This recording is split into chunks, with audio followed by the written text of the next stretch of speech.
Hello everyone, स्वागत है आपका हमारे YouTube channel home science pro में।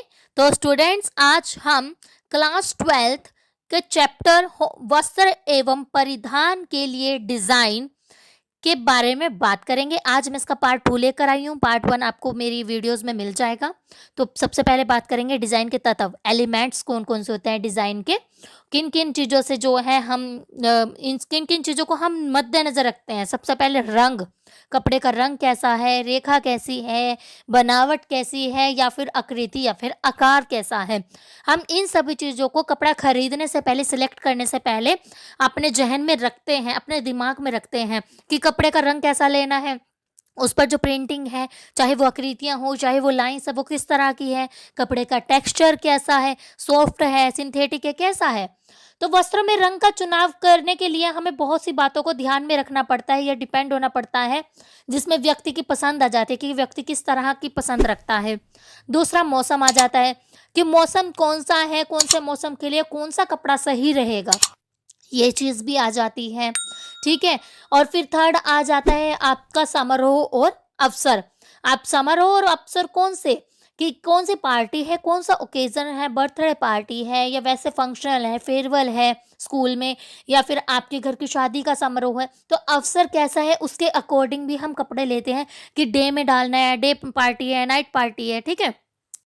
अब बात आती है लोगों की भावनाएं। लोगों की भावनाएं कैसे, जैसे कुछ लोग कहते हैं कि वीरवार को तो येलो ही डालना चाहिए, शनिवार को ब्लैक डालना चाहिए, या फिर अपने किसी गुरुजी के पास जा रहे हैं तो वहाँ तो वाइट ही कपड़े पहनते हैं। तो ये सब क्या है, लोगों की भावनाएं होती है। संस्कृति और परंपरा, संस्कृति और परंपरा भी कुछ इसी तरह से ही होती है कि हमारी संस्कृति क्या है, हमारी परंपराएं क्या है, किस तरह का कपड़ा जो है शुरू से चलता आ रहा है।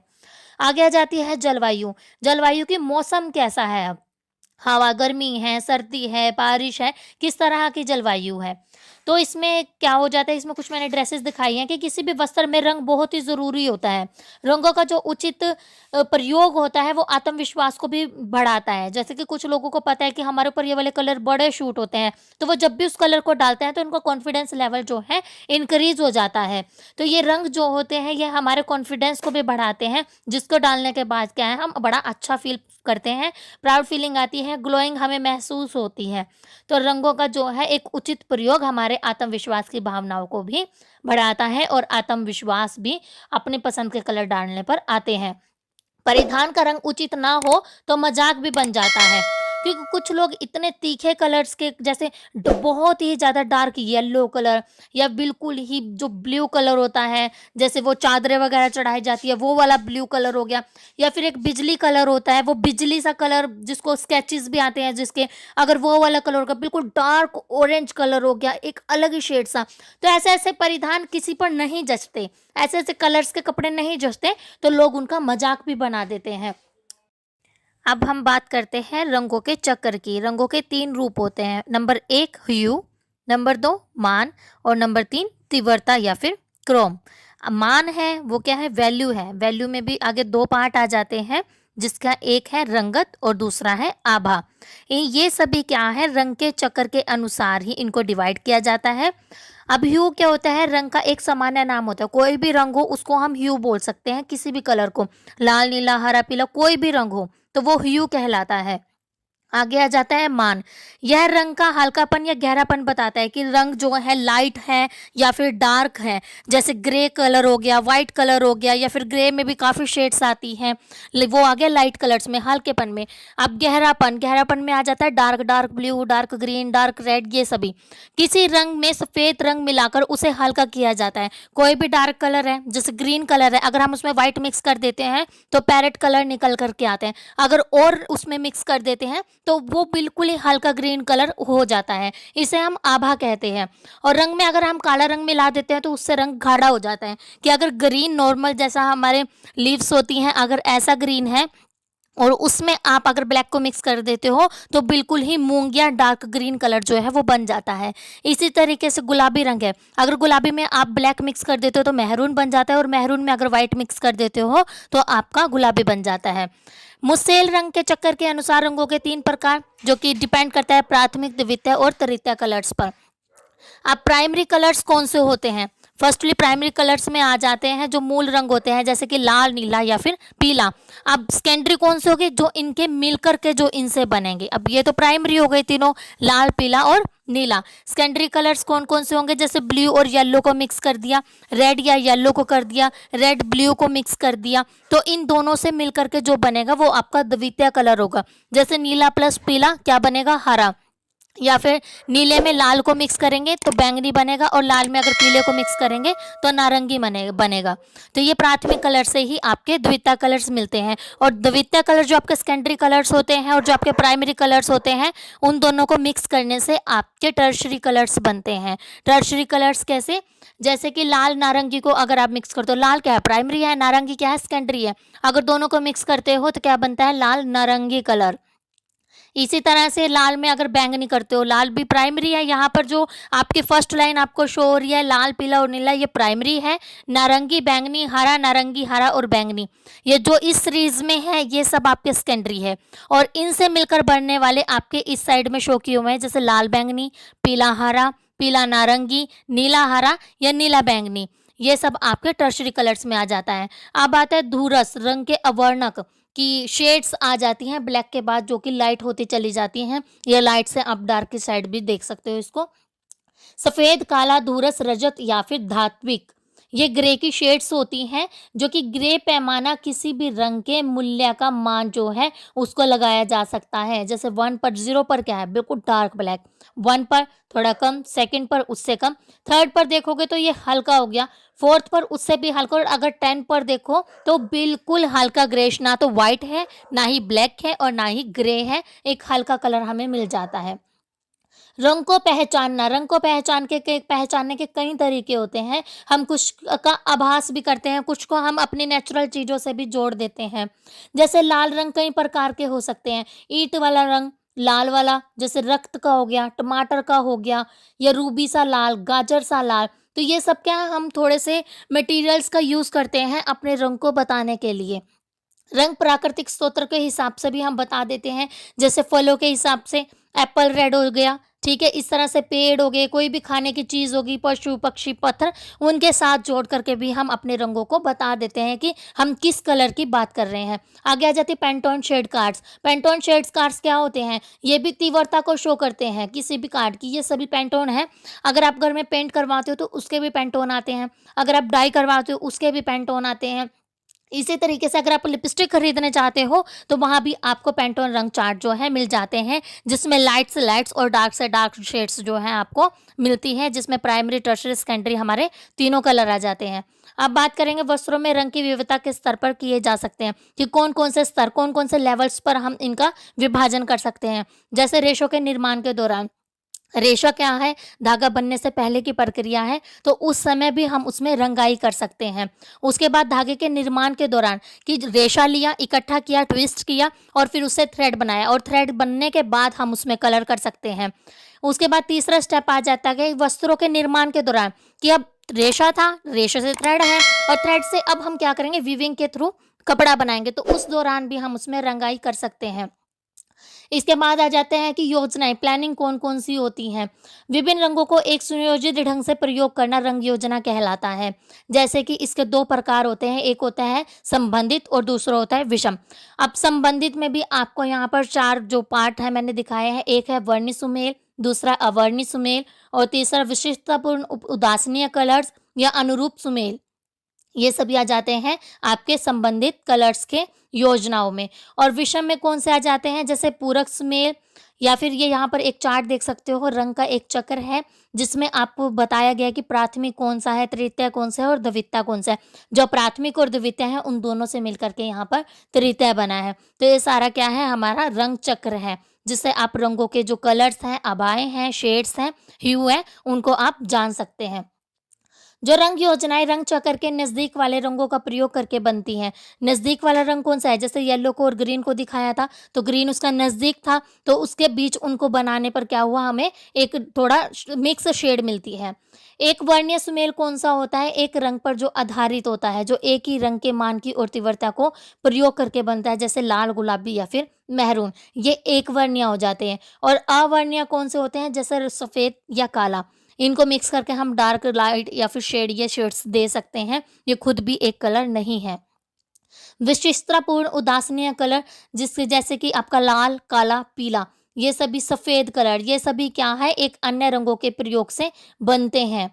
अपूर्ण जो अनुरूप सुमेल होते हैं ये क्या है एक वर्ण चक्र के समीप के 2 रंग या 3 रंगों का प्रयोग करके बनाए जाते हैं, जैसे सेकेंडरी या टर्शियरी कलर्स का यूज करके, जैसे पीला, पीला हरा या फिर बैंगनी। विषम रंग योजनाएं कौन सी होती हैं, जैसे पूरक स्मेल।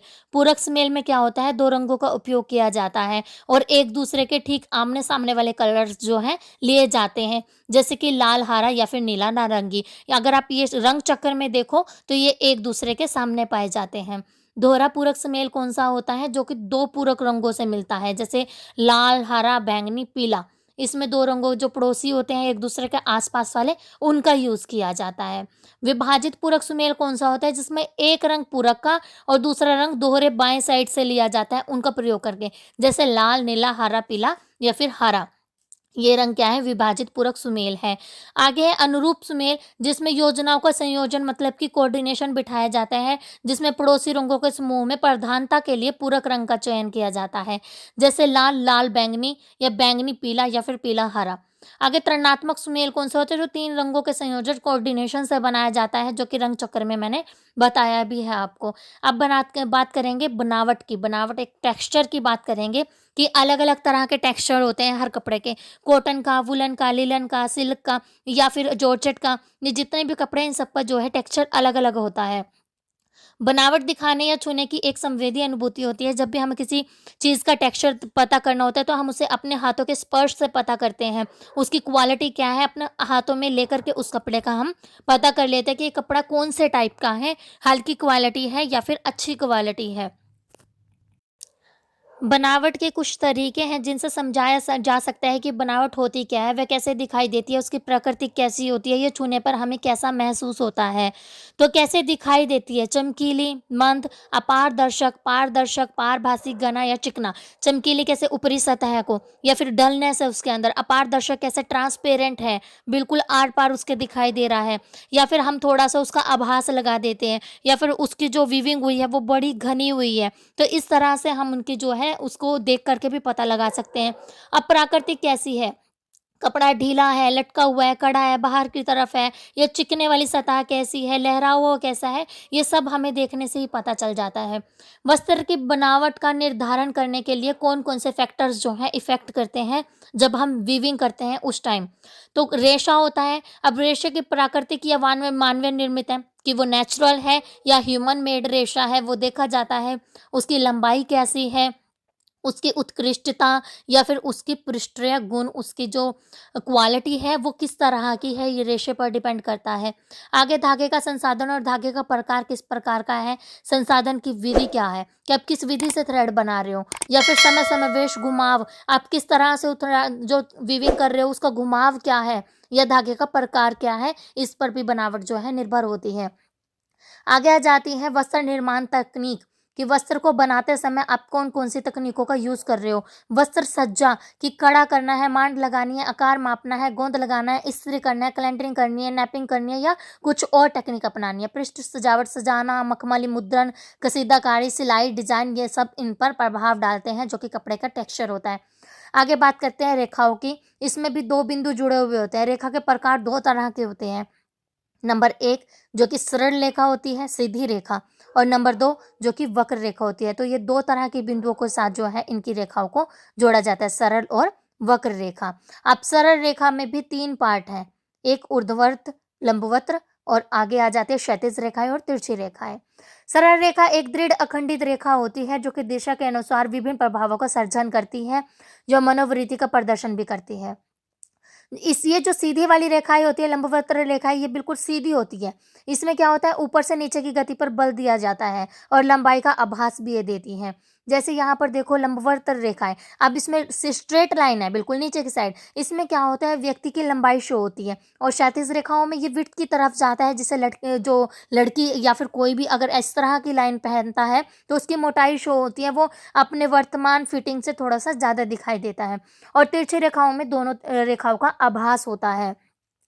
जो ये लंबी रेखाएं होती हैं ये लंबे होने का एहसास देती हैं। वक्र रेखाएं, इसमें थोड़ा सा जिगजैगिंग आ जाती है, जैसे लंबे और लहराते चक्कर हो जाते हैं, और इधर बड़े गोल चक्कर हो जाते हैं या फिर छोटे हल्के चक्कर हो जाते हैं। तो ये दोनों का ही आभास कराते हैं। इसमें हमारी जो नजरें हैं वो ऊपर से नीचे, नीचे से ऊपर की ओर जाती हैं।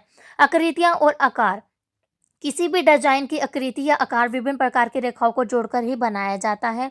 रेखा कोई भी हो, ट्रायंगल हो, सर्कुलर हो या फिर चौरस हो, कोई भी रेखा उनको जोड़कर ही बनाया जाता है। सिंगल रेखा से कोई भी आकृति नहीं बनती है।